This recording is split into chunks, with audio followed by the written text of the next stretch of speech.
So for today's video, dito naman tayo sa A Day in My Life Moments.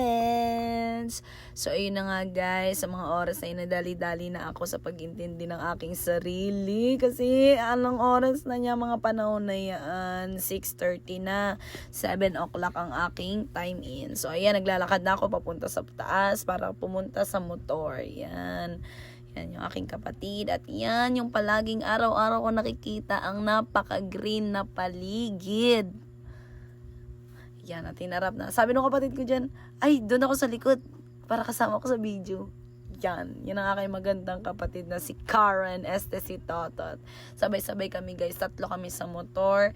Kasi si Karen, bababa lang pagdating namin dun sa kabilang barangay. Sabi ko sa kapatid ko, bidyoan mo ako papunta. Tapos yung likod ng pag-drive ko na para bang aesthetic. At yan, di ko alam na nag-video si Tina. So mga panahon na yan, sa mga oras na yan, naglalakad na ako papunta ng school kasi pinarada ko yung aking motor sa likod lamang ng school. Yung pink na yan, yan na yung school namin guys. At aakyat tayo ng hagdan dyan.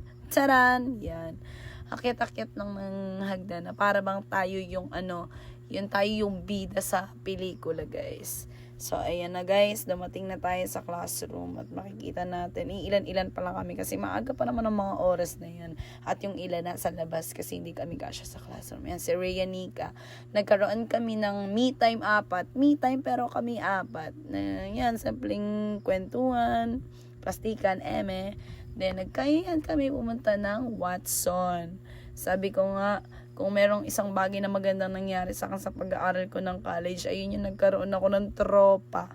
Tropa na hindi manginginom, tropa na walang bisyo, kundi tropa na bumibili ng kahit ano pero mura lang. So ayun na nga, pagkatapos namin pumunta ng Watson guys, pumunta kami kila ate para bumili ng aming pang lunch. And then nung hapon na, pumunta kami sa Bilian na bakery para naman magmerienda bago kami umuwi. Kasi akala ko papasok pa ako ng night high school. So shoutout kay ate, napakabait.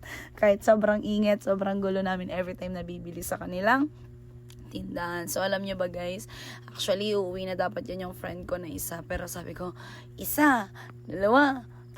Umabot pa talaga kami sa bilangan para lang hindi siya makauwi agad. And nakita nyo dyan, ninambas ko si Lovely kasi sabi ko, oy, wait lang ako, hindi pa ako tapos bumili. Bida-bida ka, wait lang, saglit.